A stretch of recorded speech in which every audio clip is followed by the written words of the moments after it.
Son las 6:57, estamos de regreso con ustedes a través de la señal de Globovisión y más de Primera Página. Estamos conversando con Carlos Valero, diputado a la Asamblea Nacional, miembro de la Comisión Permanente de Política Exterior y Soberanía de la Asamblea del Parlamento venezolano. Dejábamos en la parte anterior abierta la pregunta que tenía que ver con la situación que se viene generando entre Wiria y Trinidad y Tobago. Armando.info, un portal digital, publicaba en los últimos días un estudio sobre esta situación, un reportaje bien interesante que hablaba sobre el tiempo que esto viene ocurriendo. Desde hace 10 años se vendrían generando estas denuncias. Sería un tema de dominio público incluso dentro de la población de Wiria. Recordamos, estamos citando Armando.info. Y cerca de 16 casos han sido denunciados por lo menos en los últimos 16 años. Hay una comisión que el Parlamento ha creado con respecto a este tema. ¿Ustedes tenían conocimiento previo de que esto estaba pasando o se ha creado a raíz de los sucesos que vimos el 26 de abril y el 14 de mayo? Sí, ese trabajo que tú citas de Armando.info lo realizó una periodista que se llama Isayen Herrera. Nosotros hemos conversado muchísimo con ella sobre todo lo que está ocurriendo desde hace bastante tiempo. Recordemos que todo esto arrancó, el epicentro de Wiria, de Trinidad y Tobago, Wiria y de alguna manera del Tamacuro, arrancó hace aproximadamente un año cuando el gobierno de Trinidad y Tobago deportó a Venezuela 82 venezolanos, de los cuales aproximadamente 25, entre 25 y 28, tenían solicitud de asilo ante Naciones Unidas, solicitud de protección ante Naciones Unidas, y eso por supuesto no puede, es absolutamente ilegal el que se genere la figura de repatriar a un venezolano o a un ciudadano cualquiera cuando tiene solicitud de asilo.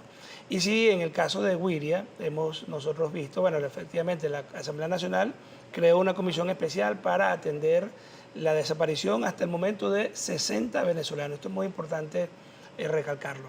Mire, en cualquier país del mundo, 60 de sus connacionales desaparecen en un lapso de un mes, en 2 embarcaciones, y yo les garantizo que ese país se paraliza. Ustedes verán a todas las autoridades abocadas a estar pendientes del asunto, viésemos nosotros cadenas de oraciones, en fin, sería un tema de interés nacional. Y por cierto, el tema de las autoridades ha sido cuestionado. Y hasta ahora el silencio de las personas que deberían estar respondiendo por este tema ha sido absolutamente obsceno e insultante para con los familiares. Lo primero que nosotros hemos determinado en esta investigación es que mientras no exista ninguna evidencia de que estos 60 venezolanos fallecieron, es decir, mientras no haya enseres, no haya un cuerpo, no haya un zapato, o sea, digamos, no haya ninguna evidencia en las corrientes que circulan. Por cierto, en las corrientes marítimas, ahí los expertos en marítimas saben que una vez que tú haces el cálculo matemático, tú puedes determinar, partiendo del punto del hundimiento, en dónde eventualmente podrían ir apareciendo los elementos de un naufragio.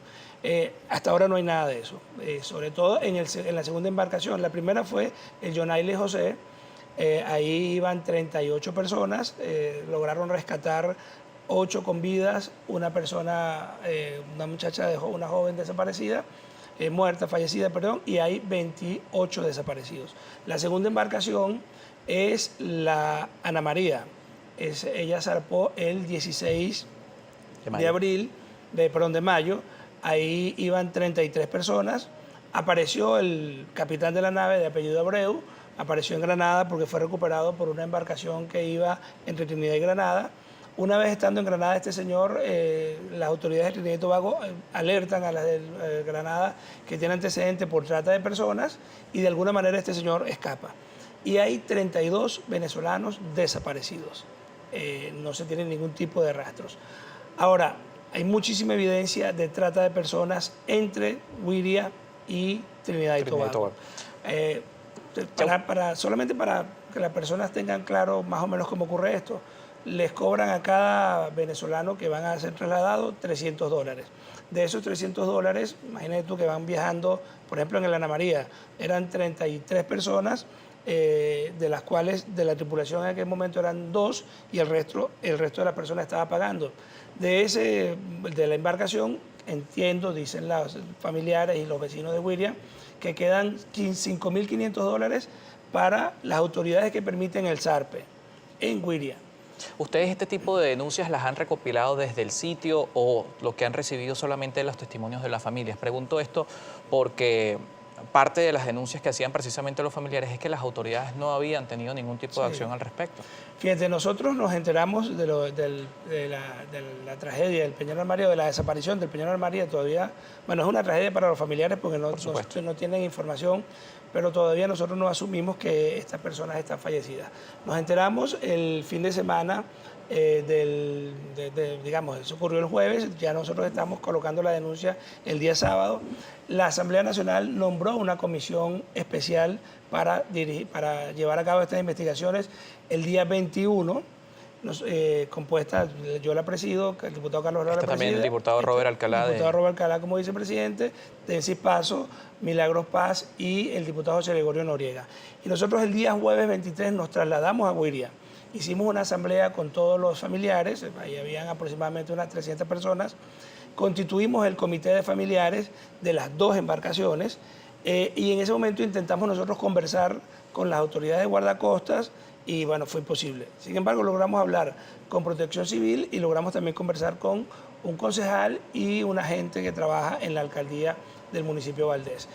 No fue sino hasta el jueves pasado, es decir, el jueves 20, digamos, una semana y media después, que los familiares lograron reunirse con las autoridades de guardacosta y entonces le explicaron el protocolo de búsqueda y tal. Que por cierto, y nos toca también pasar a la participación de la audiencia, estos protocolos de búsqueda fueron criticados en el primer naufragio por el tiempo con el que fueron activados una vez se conoció el suceso. Vamos a revisar la participación de la audiencia, seguimos conversando al respecto, 7:04 minutos de la mañana, nuestra compañera Daniela Salas lista para leer sus comentarios a través de las redes sociales. @Primera Página, nuestra cuenta en Twitter e Instagram, la etiqueta Primera Página también está a su disposición. Así es, ya estamos listos para revisar la participación en nuestras redes sociales. Como siempre pedimos a nuestros invitados que sean lo más breve posible para revisar la mayor interacción en nuestra cuenta de Twitter, @Primera Página. Comenzamos, diputado, con el siguiente comentario. Lo hace Germán Figuera, dice lo siguiente: tragedia que hoy vive Guiria saca al descubierto fallas en los sistemas de búsqueda y rescate en alta mar, en el tiempo de respuestas, y aunque ha sucedido 2 eventos en un lapso de un mes, no se aprende de los errores cometidos. ¿Qué opina usted de este comentario? Sí, es algo terrible. Mira, para los familiares y para nosotros de la Asamblea Nacional ha sido un insulto el tratamiento que desde que Nicolás Maduro, que las autoridades de guardacosta han hecho sobre este tema. Hasta ahora el silencio ha sido total. Nosotros vemos, por ejemplo, a Arriaza hablando de todo y insultando permanentemente a la Asamblea Nacional, a Juan Guaidó, a todos nosotros, pero no dice absolutamente nada de esta enorme crisis migratoria que está ocurriendo y de las calamidades a las cuales están siendo sometidos los venezolanos. Esto que nosotros estamos viendo en Guiria es una de las demostraciones terribles del desmoronamiento del Estado de Derecho, es una de las manifestaciones, digamos, al final todas las manifestaciones son horribles, lo que estamos viendo con el transporte, con el caos de transporte, con los hospitales, con los servicios públicos, con la alimentación, con la hiperinflación. Pero esta es otra de estas terribles manifestaciones y cuando nosotros vamos a Trinidad y Tobago o a las islas del Caribe o a cualquiera de ellas, las personas que están allá, digamos, el personal consular o el personal de la embajada, tiene una absoluta desidia para con estos venezolanos. Establecen que como ellos quieren salir del país, son, digamos, enemigos del régimen, son enemigos del PSV. En consecuencia, no solo no son atendidos, sino que en el caso de Trinidad y Tobago hemos tenido denuncias muy claras de que las autoridades de la isla, la embajadora o las autoridades consulares, los han perseguido e inclusive los han entregado a la policía de Trinidad porque muchos de ellos están ilegales. Por cierto, eso es otra cosa que es importante mencionar. Muchos de estos venezolanos entran ilegal a Trinidad y Tobago. Allá no les sellan el pasaporte, digamos, salen de Guiria a las 8 de la noche, a las 10 de la noche, llegan allá de madrugada, los están esperando unas personas en complicidad con esta mafia, básicamente policías. Sí, policías. Un momento, Le queríamos recordar algo, las respuestas más concisas para poder darle mayor Sí. participación. Los funcionarios policiales de Trinidad y Tobago tenemos entendido que cobran $100 por cada venezolano que ingresa ilegalmente a la isla. Y bueno, después comienza, por supuesto, todo este viacrucis porque muchos son engañados. Por ejemplo, tenemos el caso de una muchacha del estado Táchira, de Kelly Zambrano. Kelly le dijeron que iba a trabajar en un resort, que iba a ganar $1.000 quincenales, y cuando llega a Wiria no la dejaban salir del hotel. En fin, es prácticamente un secuestro. Y esto, por supuesto, tipifica en todo lo que tiene que ver con el trata de personas. Nosotros estamos optimizando la coordinación con Naciones Unidas, con la Agencia Internacional de Migración, con ACNUR, con las ONG en Trinidad y Tobago, por supuesto, con toda la sociedad civil de Wiria. Y bueno, acá de todos estos elementos, siempre la pata más floja tiene que ver con el personal a cargo de Nicolás Maduro, que pareciera que no le interesa los pobres. Mira, si esta tragedia de 60 desaparecidos fuese un hijo de un ministro o alguien vinculado a ellos, es altamente probable que el despliegue sería mucho gigantesco. mayor. Sí. Diputado, como le comentábamos al principio, vamos a tratar de ser más breves, las respuestas están siendo muy extensas, tenemos muchas preguntas, inquietudes que seguimos recibiendo a través de las redes sociales. En esta oportunidad, en materia electoral, dice la comunidad reclama, @la comunidad recla. Explique cómo sería una elección si el padrón electoral es de 30 millones, pero tienen fuera del país aproximadamente 8 millones. Sacando el cálculo es casi el 25% del patrón electoral. ¿Cómo ganar elecciones si en ese porcentaje explique al país cómo serían esas elecciones? Bueno, muy breve. Nosotros cuando llevemos a cabo en Venezuela elecciones libres y competitivas, por supuesto que vamos a hacer un enorme esfuerzo.